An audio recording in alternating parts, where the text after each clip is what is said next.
to come forward. Oh well, I'm good. It doesn't matter. So over to you.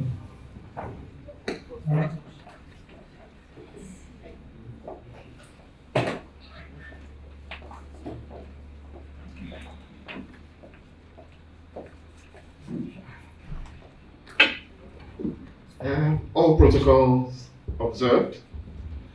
Um, Talking about synergy, I think we should look into what synergy really means. That is coming together as a team to work for effectiveness. And then when you talk about the job of a cabin crew, of course, everybody knows the primary assignment that we have at hand. Primary duties of a cabin crew. Now we always have this mix up. Primary duties of a cabin crew: safety and security, basically. Safety, security. Comfort comes in. Comfort is secondary. But we're on board, like Mr. Inadigu said earlier, we're on board for safety. Now, for us to bring about synergy, we need to know our jobs. What I see out there now is a lot of cabin crew not knowing what they're doing, and it is discerning. So most people come into the job because of what they want to make out of it. And I keep saying this: you will make money if you know what you're doing. So in the first place, I think we all should know why we are coming into this job, and then what our job really entails. That when we do this, we don't need to run from pillar to post looking for one godfather or the other. Because these are the things that cause problem, basically, in this job. And then synergy, the center cannot hold. Because this one is fighting to get this position, that one is fighting to get that position, because we don't know our jobs, because we don't know why we are there. If you know your job and you keep to the ethics, one good thing about the job is the regulations. NCAA has done so well for us in the sense that we are guided by certain regulations. If we follow all this, it's there in black and white. We follow all this and then we're able to give our best at every time. Now, not only when we are bound to know what we're doing and we stand on our feet and we do our job diligently, can we make the synergy work. So that's the just the piece I am going to give now. Professionalism. We should embrace professionalism. We should carry our job as basically the job pays your bill as if that is it. That is the only thing you have to do. Now, one other thing the job of a cabin crew does is I won't say regulate your lifestyles, but then it makes you disciplined.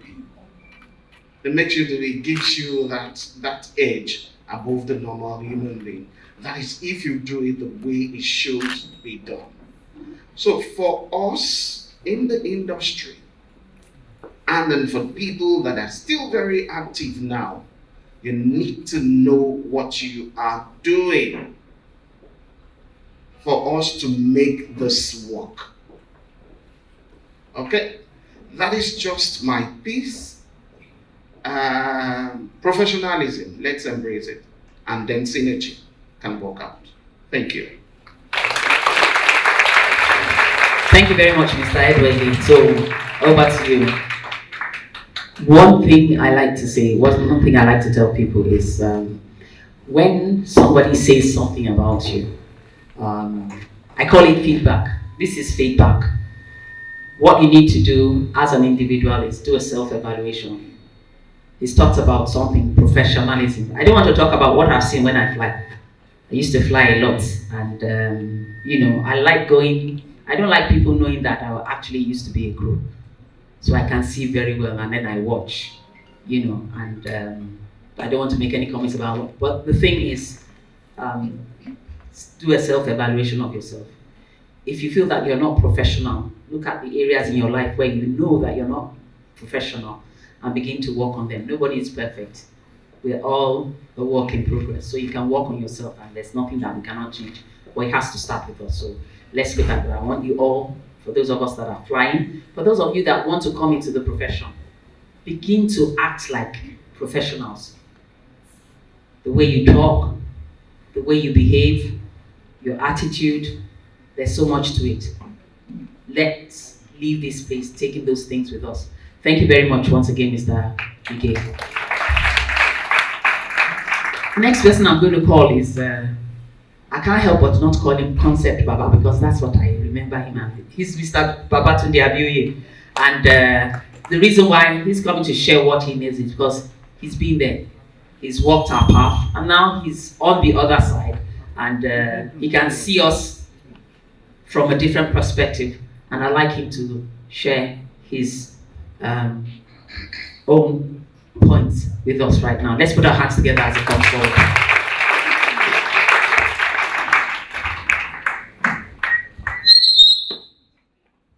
Thank you. To observed, it's not strange that I keep getting this. Everybody keep calling me Concept Baba. Even in my university days, virtually all my classmates didn't even know me. Well, my name is Abioye Babatunde, as you said. I've been a cabin crew when Virgin Nigeria started. That was 2005. All my life I've been trained not to smile. But when I joined as a cabin crew, they forced me that I have to know how to smile. And one of the reasons why I never got promoted to become a purser is because I don't know how to smile. And Madam J was one of my supervisors, and Madam Tolu. I was flying the international route, and every time we come around, I always get the pink slip because I don't smile. But that's not a topic for the day today, but what matters is don't limit yourself. Like what Madam Tolu says, do a self-evaluation and know what is best for you. Cabin crew is a very interesting job, and I think I was in that field for 3 years, and I can tell you all that the most important thing is, one of the things that limits cabin crew from getting what they deserve is the story that comes from Gali FM. I'm sure you all know what that means. All that makes and mark a cabin crew comes out from Gali FM. Because when you keep all the untrue stories, you find it in Gali FM. And that is actually what the company uses against most of you. When Mrs. A decides to kind of at least pay Mrs. B otherwise, and then before you know it, Mrs. A starts getting promotion to become a senior cabin crew, to become a purser, but it doesn't last, because by the time he goes to another place, he will find that Mrs. A that he has castigated has now become the cabin service manager, and then problem starts. I've been an all-around person in aviation. I started as an engineer. I was an engineer with Aero Contractors before I joined Virgin Nigeria to become a cabin crew. And then from Virgin Nigeria, thanks to Richard Branson, he made me a pilot. We were a pilot for a while. Captain Dapo Lumide at a point told us, hey, you guys are just pilots. You are not yet pilots. Go and become a dispatcher. So I became a dispatcher for another 1 year. We did that all the way before Almighty Richard Juma Ibrahim came to join the company and baptized us and said he sacked everybody on the newspaper. So I had to join Pan Africa, who is now Bristol. So I went into the VIP charter side. We did that. That's where the topic for today will come out. Synergy. Bristol is a fantastic company. But like I said, it is the way you price yourself, others will price you. By the way, I was a union member all the while. So when I joined Bristol, I was the national vice president for pilots. So we told Bristol that you cannot be paying the Oyinbos $10,000 and be paying the locals 800,000 naira, it is not done. We fought it for 6 years, and thank God we were able to get parity. If you pay Oyibo $10,000, you pay us that same value in naira. But as we say, it didn't just work to get that. It is by the cooperation of everybody on board. Let me tell you, if you are 100 people and one person is the one jettisoning the plan, it will not work. Because when you guys sit together and say, you know what, we need to tell the company, this is this, this is that, and just one Judas decides to tell them ahead that this is what they are planning, that plan is a failure. So it is very, very important as a cabin crew. I don't say you should be violent or alutaish in nature, but you can actually be positive and proactive in your doings. That is when you all know that this thing is not right. Come together as a unit and state your case. Not that one person wants to paint himself good and then goes and jettison the actions of maybe 99. Honestly speaking, you are doing yourself. Know it today. Promotion comes with hard work, and they say attitude is altitude. The attitude you portray, I've been a cabin crew and I'm still working with cabin crew. Yes, I'm an airline captain today, so I see different sets of people. One thing with cabin crew is this: they always bring their problem from home into the aircraft, and it doesn't work like that. We as pilots, if we bring our own problem from home to the aircraft, do you know what will happen? It's a big problem. So let's take it as an habit that regardless of what you're facing at home or anything, as soon as you step at the airport, drop it at the car park. Put under your professional look and go to the job.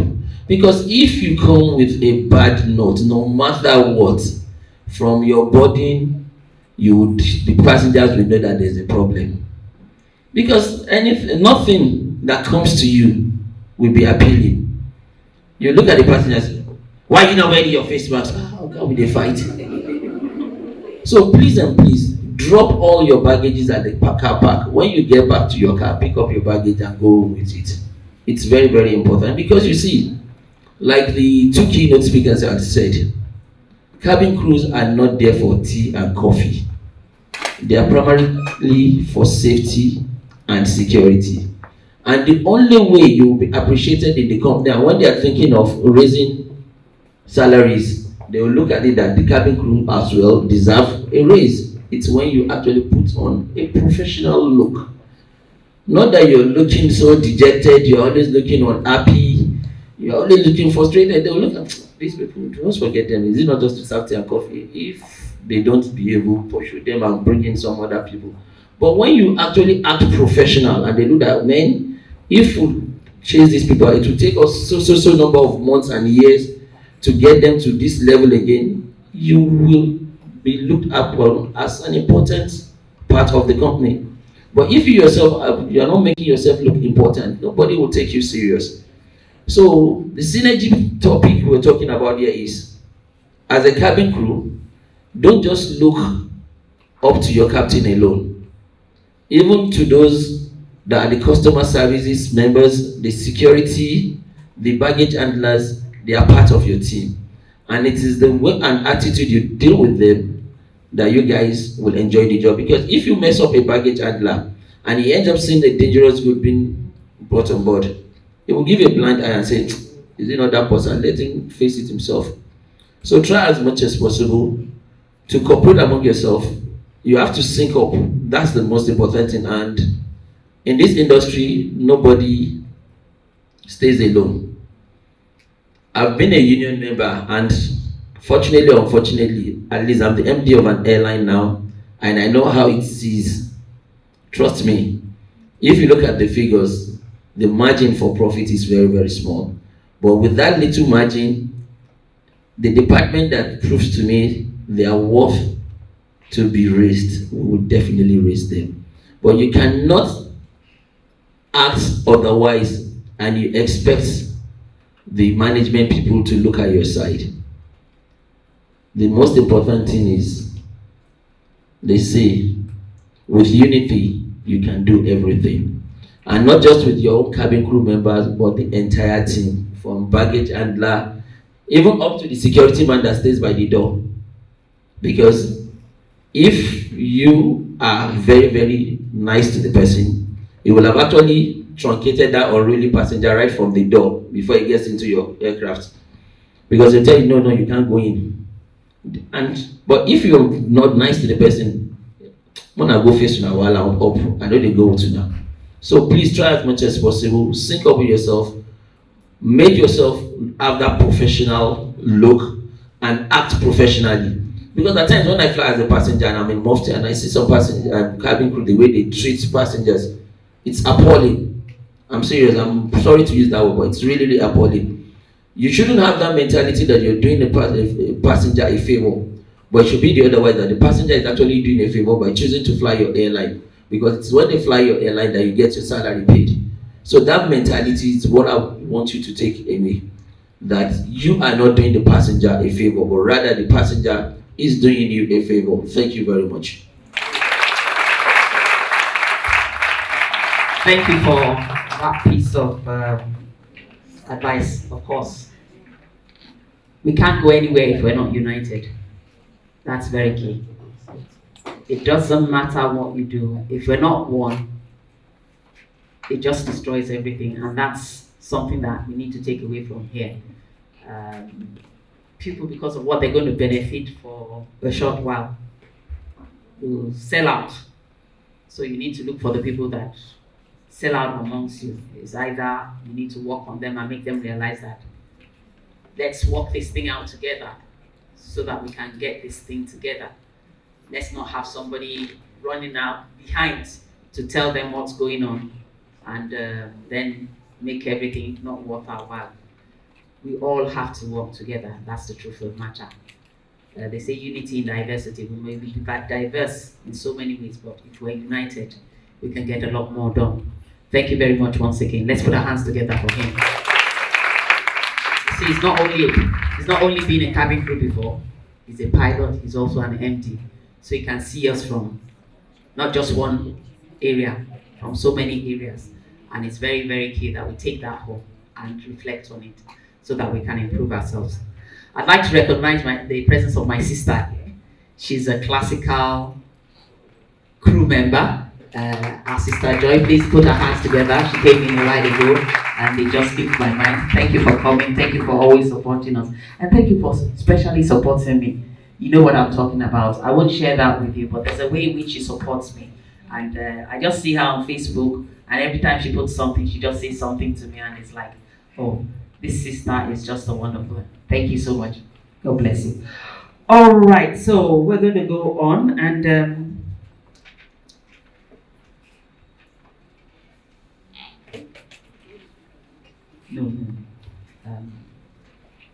before I call Mr. Presido of NACA, I'd like to give Mr. Aluma Isaac an opportunity. I've been noticing that he's taking notes, and I don't want him to leave here without sharing his notes with us. So, Mr. Isaac, please, if you don't mind. I know you may not have been prepared for this, but you look like a sharp guy, and I bet my life that you will do us proud. Thank you very much. Good afternoon, everyone. This is a setup I didn't actually expect to be here, like on the podium. But I'll do my bit and I'll make you proud. Okay, I really want to appreciate Mama J for this concept of aviation development. I came into the aviation sector less than 7 months ago, and actually there's a place to be, but I've actually seen one or two things in the aviation sector that we need to correct. Members of the high table, we actually need to look into this clique. I think we have a clique in the aviation sector, and if we want to raise professionals in this sector, we have to do away with that clique. I'm grateful for the opportunity to stand before you. I'm representing Mr. Fortune Idu of NIGAV Center, that's Nigerian Aviation. Okay, so I'm just going to give a concept of what he has been doing to promote the Nigerian aviation sector. Number one, we're talking about the Nigeria King and Queen of the Air. So briefly, I'll just give a concept of what it's all about.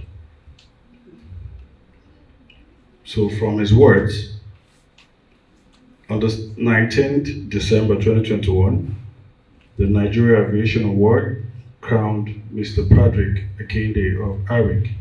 He's actually here as the King of the Air, and Miss Jessica Ogo of Aero Contractors as the Queen of the Air in a keenly contested competition among Nigeria cabin crew. And it was actually named Nigeria King and Queen of the Air, NKQA. This event, which has been a NIGAV award signature, is a yearly industry promotion activity that is aimed at recognizing the works and contribution of the cabin crew in air transport service delivery chain. The reign of the NKQA, which is Nigeria King and Queen of the Air, is for 1 year, and during this period, the NKQA is meant to be an ambassador and face of the Nigeria aviation sector for the promotion of the goodwill and image of the sector. The winner has a duty to embark on a social corporate responsibility project for creating awareness on aviation safety and issues around the country. This CSR program for this year is targeted at deterring airfield encroachment and associated safety breaches by airport neighborhood dwellers. King Patrick and Queen Miss Jessica are the second to assume this unique position, which is first of its kind in the history of aviation. The first King and Queen of the Air were crowned here in Nigeria in a contest among air stewards and stewardess, founded by Mr. Fortune Idu at the Nigeria Aviation Award 2017 held in Lagos, Nigeria's commercial city capital. The concept of this contest is to project best practice in in-flight safety and human management of passengers by the cabin crew through their exhibition of good conduct as part of overall passengers' flight experience. The first of this iconic event was won by Mrs. Collins Ginika and Miss Chiogo Okani as King and Queen of the Air, respectively, both of Dana Airline in Nigeria. As part of the mandate of the program, the King and Queen are expected to perform key charity activities and aviation corporate social responsibility programs, starting with a NIGAV charity cash donation to the SOS Children Village. Participation in the King and Queen contest is open to all Nigeria cabin crew with operational license from Nigeria Civil Aviation Authority. So at the end of this program, I probably will share a flyer to every cabin crew here so that they will join in the contest. I really appreciate the organizers, sponsors of this cabin crew fair, and I'm grateful to be here. Thank you all for coming, and I really appreciate it. Thank you. Thank you very much, Mr. Isaac, for that. He's just given us some highlights about the King and Queen. I told you there's a fun aspect to cabin crew, and it's the first in aviation anyway. First time it's happening in aviation that we have the King and Queen. This is the second time running. And they say that you must have a cabin crew license. Mama J, I think we need to go and brush up our license so that we can contest. I won't believe they didn't say you had to belong to an airline. You just have to have your. Do you need to belong to an airline? Yes. Okay, all right. I can find an airline. It's not difficult. All right then. So we're moving on, and I just want to call Presido Kunle Martins to come and do justice to this topic. Thank you. I'm sure you can do better than that. Thank you for clapping for me. Thank you. All protocols observed. My name is Kunle Martins, and before I proceed, Mr. Lee, let me quickly correct you. The beauty project for cabinet group is not the first. We started it in 2006. Okay. In 2006, we had what we call Miss NACA. For those who don't understand, the full meaning of NACA is National Cabin Crew Association of Nigeria. Yeah, and that was the last president, as you have been informed. And I would like to look at this topic synergy from a different angle from what my other people have looked at it from. I would like to look at it from the point of unity of cabin attendants, all cabin attendants in Nigeria, irrespective of which airline you are. In the 90s, most of you remember, most of our elders here remember, in the 90s, we had Nigeria Airways. Nigeria Airways had over how many cabin attendants?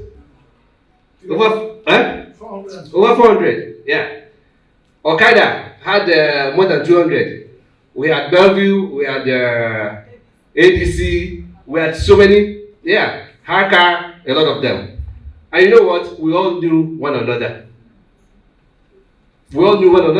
There's no way you meet a cabin crew from any airline that you will not know that this person is in this airline. You know why?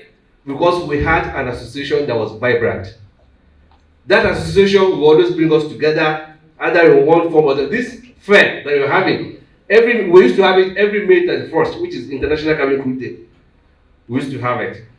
And one of the reasons why I think you should, those of you that are flying now, respect this association is very important. Now, as the last president of NACA, there were a lot of things that were achieved that probably a lot of people don't know. And I'll highlight some of them.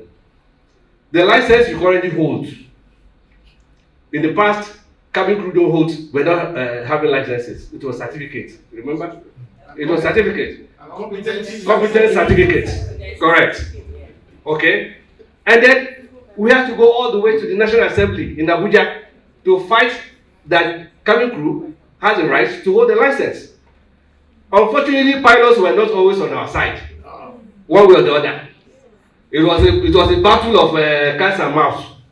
You know, they said the pilot said, why should cabin crew have license? Because they all license. And we said, well, you do your job, we do our job.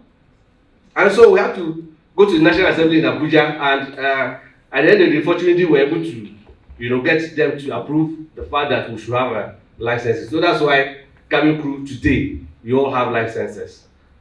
Now, in the past, the issue of insurance was something that was also a very thorny issue for us. In the past, we had a situation where if you have a crash, if an airline crashes, the passengers are entitled to $100,000 insurance. So also the flight crew. The flight crew now consists of the pilots. But the cabin crew were entitled to just 50% of that amount. And we thought that was not right, because as far as we were concerned, debt na debt. We're all in the same boat. So the same way, we also had to go to the National Assembly to fight for that. And today, that is why today, everybody, including the pilots, passengers, and cabin crew, is entitled to 100% insurance claim. And that was why all the crew that died in Sosoliso, in Bellevue, in ADC, were also able to fight for their rights to get their claims 100%. Now, this would not have been possible if we did not have an association. And I must also explain this. Being an association is different from unionism, because that is the fear of most airlines, that they don't want their crew to be unionized. And I keep explaining that there's a difference between union and association.